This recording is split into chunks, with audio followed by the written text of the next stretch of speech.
Okay. Good. And maybe you don't want my head. I wouldn't want to. We just want to listen to you, Slogan. We don't want to look at all the whiteness, and it's just kind of disturbing. And I was getting grief about the neck beard because they said that's kind of ridiculous. But I'm like, you got to let the olive go, right? If you want to do No Shave November, don't shave at all, like any part of your body. Oh, you're doing that? So that didn't really click. yeah, I got a couple day head start, but oh well. So anyways, like I was saying, test first 50 questions, matching groups of 10, 10 per chapter. Last 50 questions are multiple choice with 5 options, and then I tried to have about 10 from each chapter, but it might not be exactly that breakdown, okay? So again, most of the questions that are in the second part are application questions where it gives you a scenario, and then you have to kind of relate it. So I'll just ask you a couple of random concepts that are related to the question, kind of give you some examples that are slightly related, and then see if you can apply it, okay? Let's talk about human sexuality specifically. That's chapter 6. So the first multiple choice section kind of relates to that.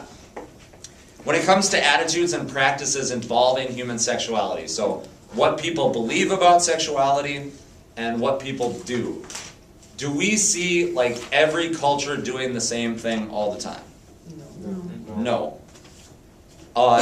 In addition to that, have attitudes stayed the same within cultures, or do those attitudes change within cultures over time?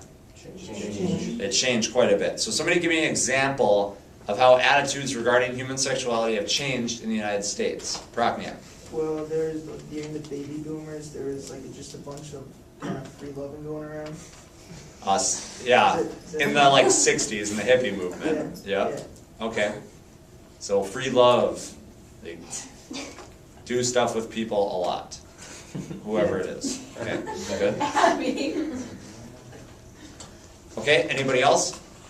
Attitude, belief, practice about sexuality that you've seen change in the United States. Same-sex marriage. Okay. Views on homosexuality certainly have changed. I would say when I was in high school. Obviously, I'm from Western North Dakota, a little bit more conservative. Even when I was in high school, people still would have guns like in the parking lot. And when I was a freshman, we actually brought guns into the school as part of the hunter safety unit. Like Mr. Week was like, Ash is like, what? He's like, bring your guns to school. We set them on the table in the shop, and then he's like, this is a bolt action rifle, here's what it does. He emphasized, make sure they're unloaded and stuff, right? But yeah, so we just walk in, I got my gun. Set it on the table. Awesome. There we go. Yeah. A little bit different. They don't do that now. After the Columbine shootings, that went away pretty much everywhere. Yeah. But still, it's a different culture. Most small towns now give you the opening day of deer seasons off. Like they don't have school at all. Well, It's not just you get a green slip; they just don't have school. Well, yeah, because like everybody goes. Everybody, yeah, pretty much everybody goes. Okay, so you see attitudes not just in sexuality, but other things change over time. But back to my point about sexuality, in my class, if you would have asked people, what do you think about same-sex activity, marriage, people in relationships? Almost everybody in my class would have been the like conservative response, right? Like, no way, gross, that's disgusting. That would have been the response by most people. Those same people now, obviously they're older, a lot of them don't live there, but their views have changed. I'm not speaking of me personally, right? I don't address what I think. Either way, but their views have changed quite a bit, okay? So you see that's reflective of the culture, and it's reflective of not just the United States, but other places. What's the term for somebody that is attracted to both males and females? Bisexual, members of the same sex, homosexual, members of the opposite sex, heterosexual, good. Okay. How about asexual? About what? Asexual. Asexual is somebody that's not really sexually attracted to anybody. Well, I know that. I was just saying. Yeah. Without. A means without. Like atheist, without a belief in a god. I think she was just going off of how like you listed all the other ones, but that one. Yeah. There's a couple other ones I didn't list maybe, but maybe those are on there or not. I don't know. Like transsexual or intersexual, maybe those are around too. But What's the incest taboo? Marrying people you're related Yeah. to. Yeah, don't marry or fool around with people you're related to. So functionalists would say, what would functionalists say the incest taboo does, or how does it function in society? Free. It is bad for society because it can lead to birth defects, which isn't going to help society function. Yep. Functionalists would say that the incest taboo helps to prevent that activity because it's bad for society because birth defects could happen. What are some other functions of the incest taboo? Some like negative or positive, or does it matter? What's functional about it? Yeah, what's functional? How does it help society to function?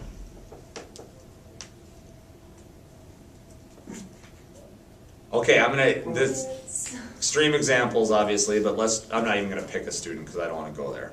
But let's just say that one of you had there's 5 of you in the family and there's 2 guys and 3 girls, and it was just common for people to hook up with their siblings. Like, who gets who? You know what I mean? So, clarifying yeah, I know that tells you it's a taboo, right? People are like, that's gross, it's disgusting. That's by definition what a taboo is. So, in that instance, it helps to clarify who gets to relate to different people also, where you know that group's off limits, okay? And actually, nobody in here was in dual credit psych last year. Is anybody taking dual credit psych next semester? We watched a video called The Science of Sex Appeal, and they actually have girls smell the shirts of people that had been working out for a while, like their sweat and stuff. And they were most repulsed by people that were related to them. So in the smell, even though there were other ones that had stronger smells to them, like neutral observers were like, which one smells the nastiest? The one, they're like, this one. But then to a girl, the smell she found the most disgusting was the ones that were of her brother or dad.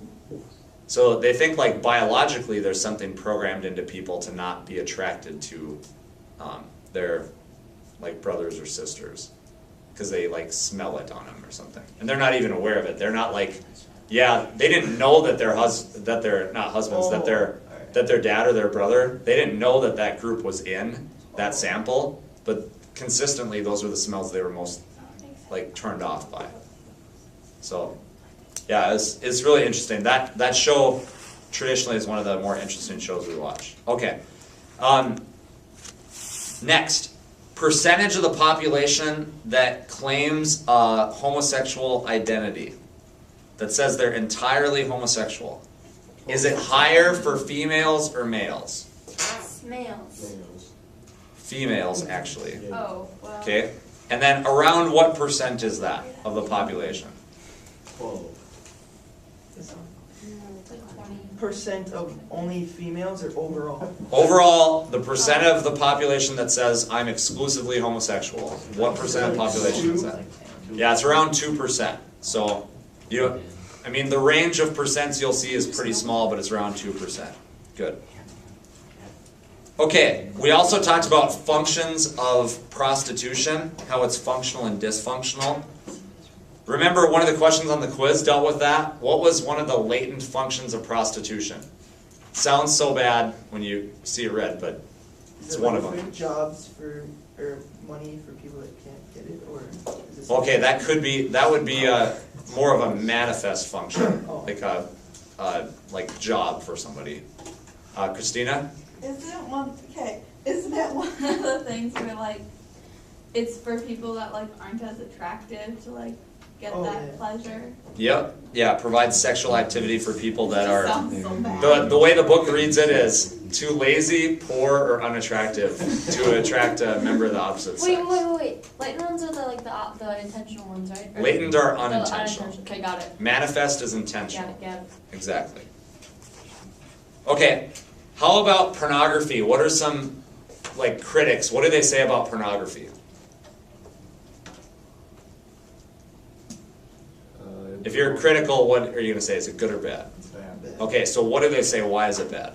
It promotes violence of women. Okay, because it treats women as objects, which then helps to promote violence against women. Good.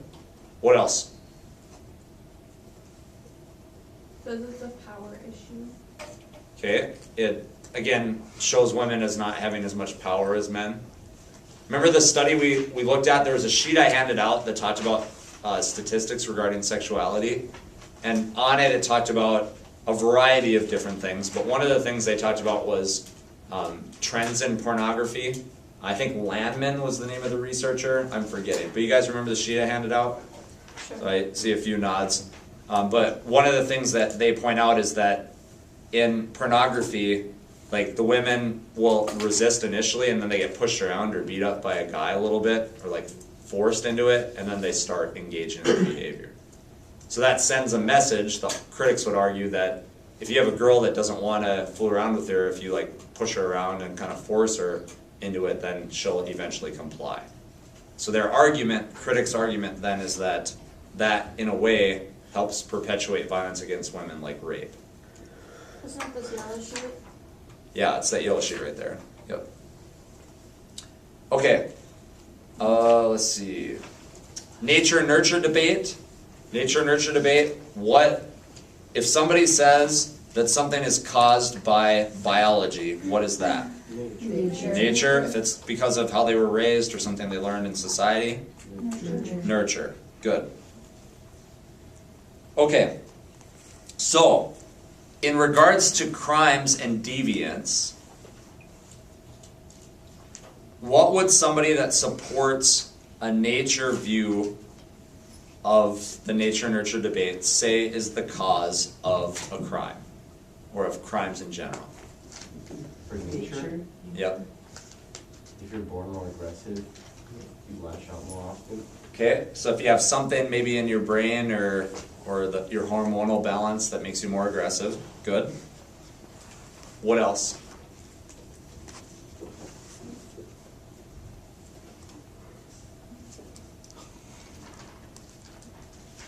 Could be a disorder, right?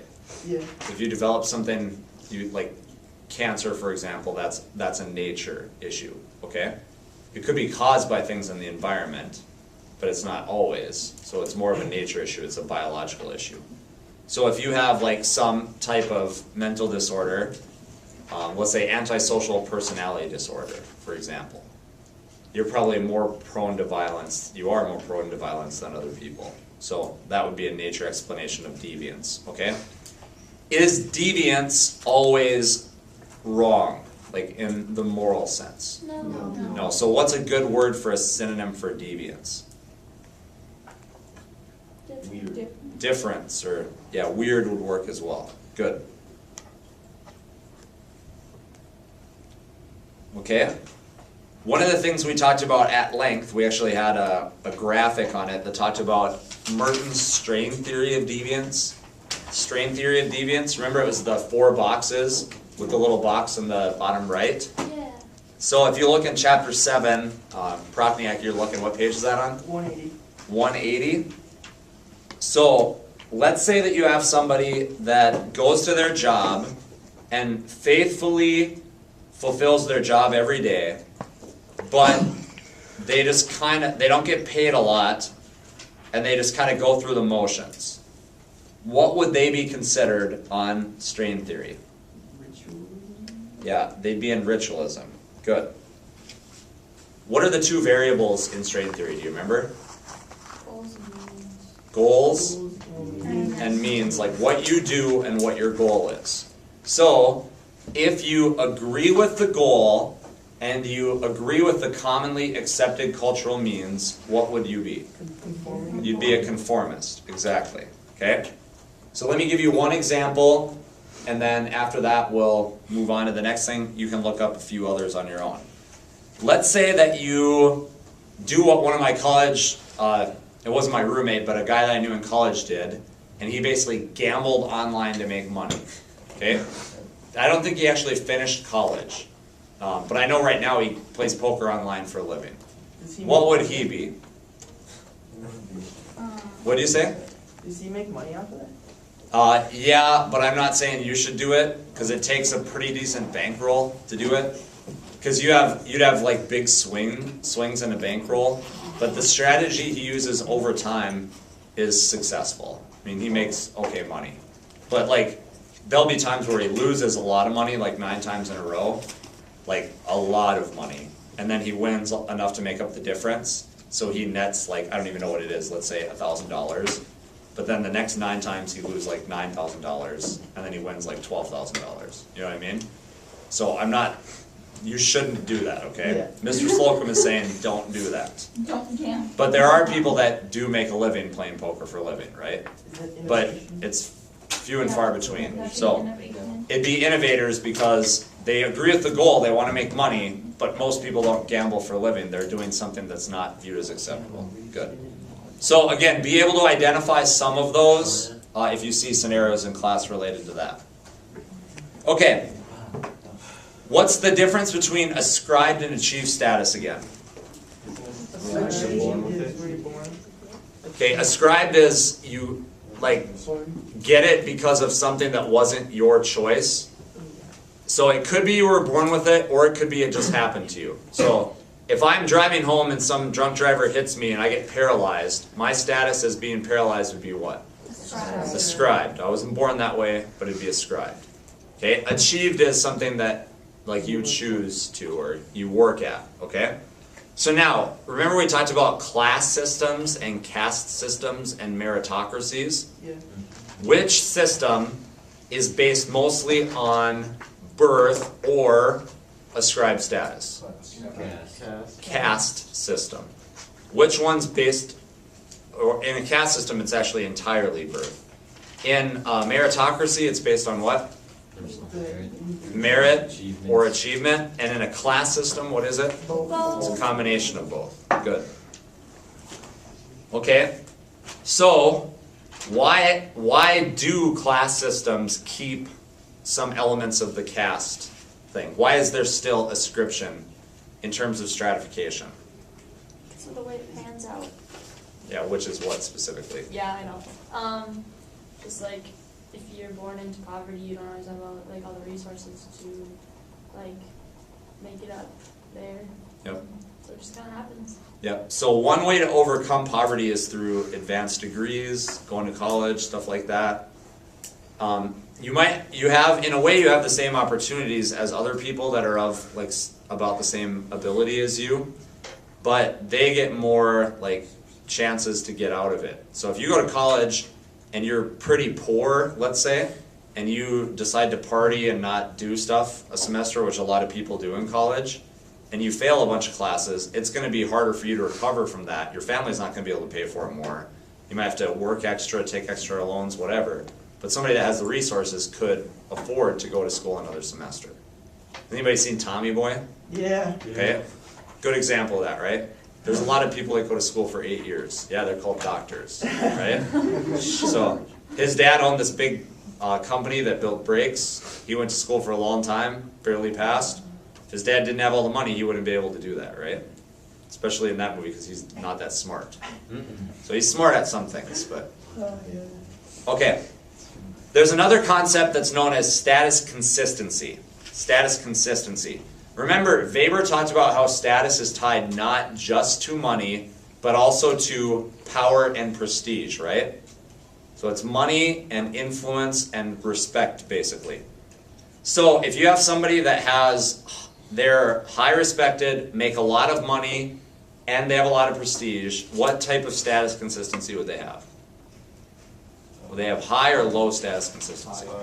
High. What if somebody makes a ton of money, is not respected, and does not have a lot of prestige? Low status consistency. Even though they make a ton of money, because those things don't line up, it's low status consistency. Okay? What if you start lower class and you're able to increase your class? What's that called? Social mobility. What type specifically? Is it intergenerational? Well, in general, it'd be upward social mobility. If you move up within your generation, that'd be called intra-generational mobility. But the difference from like one family member to the next, to the next, to the next, that's inter.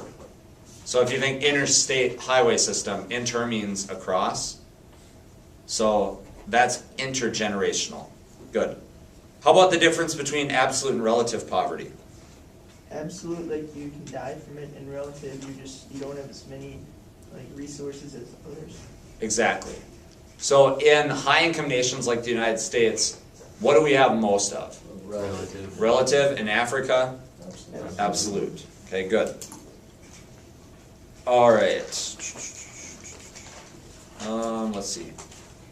Give me an example of a past civilization that had a caste system. The ancient Egypt. India. Egypt would, because if you're a pharaoh, that like your kids were going to be the next pharaohs, or so Egypt would be a good one. What else? India. Pretty much most past systems had a caste system. There are some exceptions, but if you think ancient China, when Confucianism started to come about, they introduced more merit-based systems at that point, but most of them in the past had caste elements.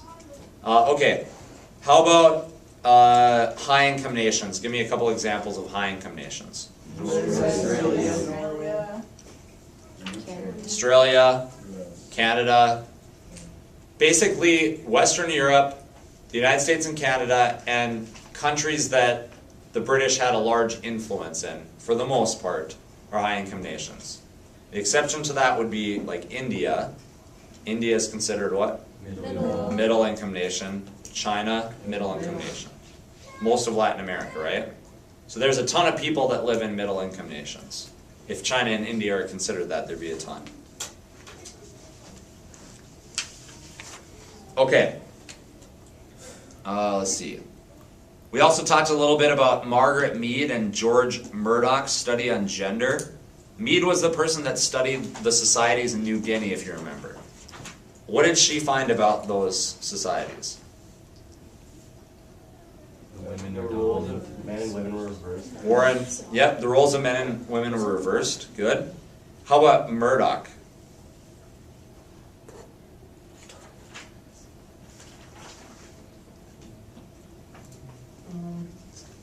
Were there activities that were considered male and female in his research? Yeah. So what determined what people did then?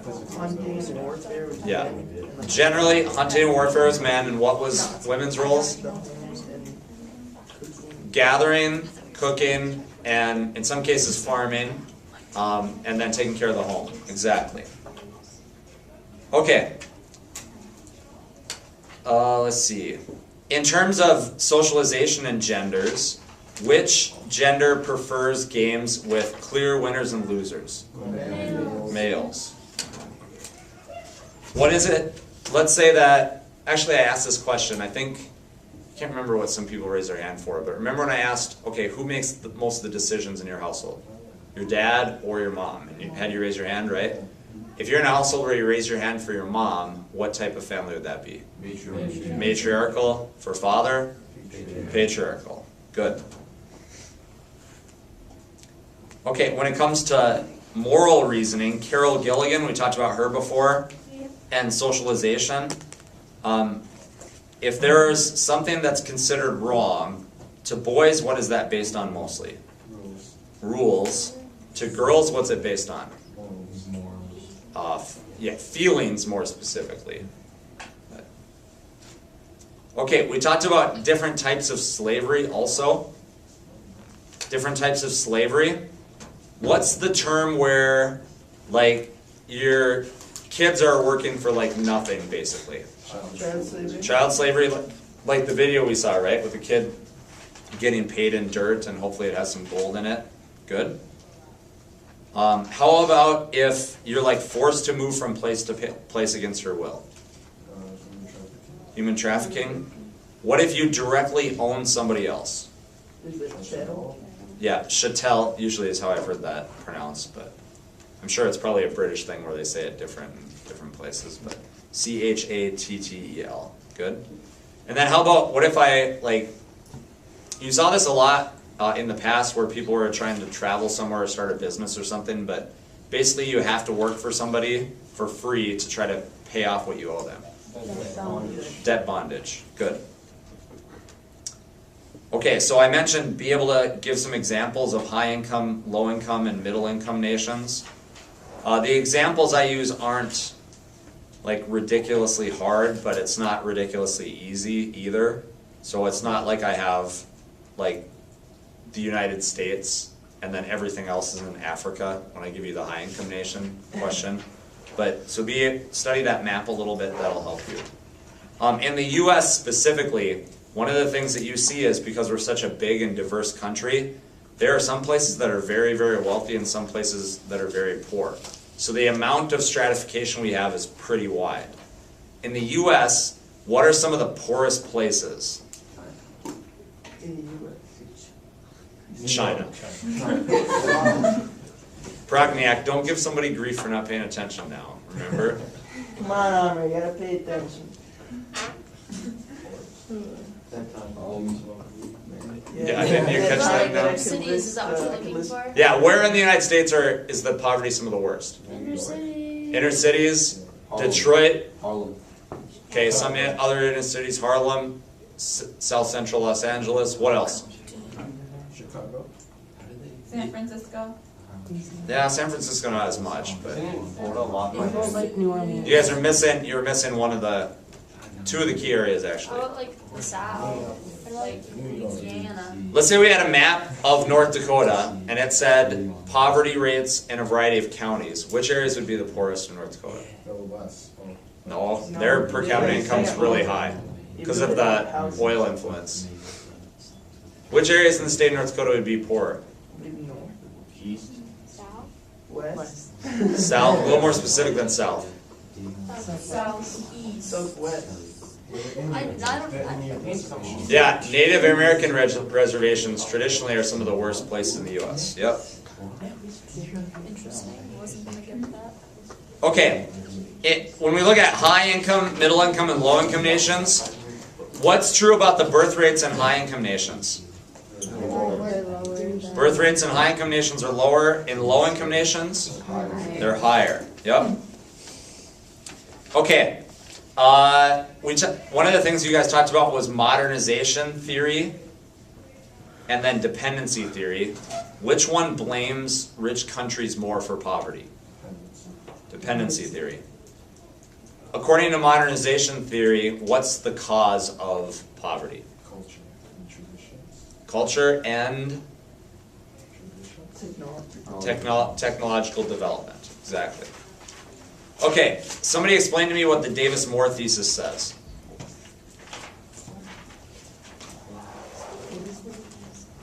Davis-Moore thesis.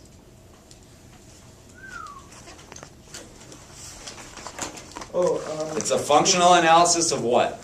Go ahead, Prokniak. Is it, so it's structural functional approach, and that in caste systems, people are rewarded for performing the duties of their position of birth. And it just, does it say that stratification is functional? Okay, Davis-Moore thesis says stratification is functional because Because of its its consequences, or versus, yeah, which are, get in there. the stratification between upper and lower class? Yep, keep going. Anybody else know? He's getting there. If you don't work hard enough, you're not gonna get it. So if you're lazy, you probably won't. Okay, so effort is rewarded, that's part of it, but also the belief in functionalism again is that social institutions, occupations, businesses are only going to continue to exist if they're functional for society. So there has to be unequal rewards. I'm speaking as a Davis-Moore theorist now, right? Which basically is an extension of functionalism that relates to stratification. So the Davis-Moore thesis would say there has to be unequal rewards in society in order to encourage people that have unique talents and abilities to go into areas of society that people view as more functional. So, the argument basically is that doctors get paid more than other occupations because we want people to go into the medical field because we need it for society to function. Okay? Make sense? So there's like 4 questions where it basically gives you a statement and you have to determine if that statement agrees or disagrees with the Davis-Moore thesis. So understand what the Davis-Moore thesis is and then be able to apply it a little bit, okay? So, I'm going to give you a few statements. I'm basically going to paraphrase a few of these. And I want you to tell me if it would agree or disagree with the Davis-Moore thesis. Inequality in wages amongst workers is not fair. Disagree. Conflict theory is the most accurate theory. Disagree. Davis-Moore thesis is functional, right?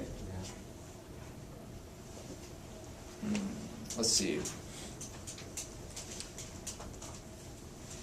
Money is only important to individuals who care about it. Disagree. No, disagree. Why? Disagree is correct, but why? Because it's saying, you know, if you It's like, important to everyone, Money is functional. but only some people strive to work for a lot of money. Okay. Is the Davis-Moore theory is related to what overall theory? Structural functionalism. Functionalism. Is functional a macro or micro perspective? It's a macro perspective. So if you see a statement that's only talking about one or a couple people or individuals, that's a micro perspective. You can throw that out, right? Okay? So again, you're going to see there's like 4 or 5 questions about that. Understand the Davis-Moore thesis. That'll help you out. Okay. Let's see. Social mobility. Social mobility. If you get married and you stay married, do you have more mobility and wealth or less wealth than people that stay single or that people that get divorced? More. Yep. Why do you think that is? Because if you have 2 people living in a house, they each contribute half of the, like, I don't know, the half of the amount required to keep the house going. Yeah, you can pull your resources more effectively. Sure, yeah. Yep. Good. Okay. Let's see. What's the difference between income and wealth? Income is like the earnings, wealth is overall. Wealth is what you have overall, income is what you earn. So, somebody that's a really good football player and gets drafted really high, when they sign that first contract and they get their first like bonus, whatever, their income is really high. But for most of them, their wealth, well, compared to the average person, is pretty high too. But their income is higher than their wealth is, proportionally. You know what I mean? Their income basically is the same as their wealth for a time. But there are other people that really don't make a lot of money. Let's say you retire and you're not getting an income, but you have like a whole bunch in the stock market and it's spread out. You could be really wealthy but have a low income. Okay? All right, let's see.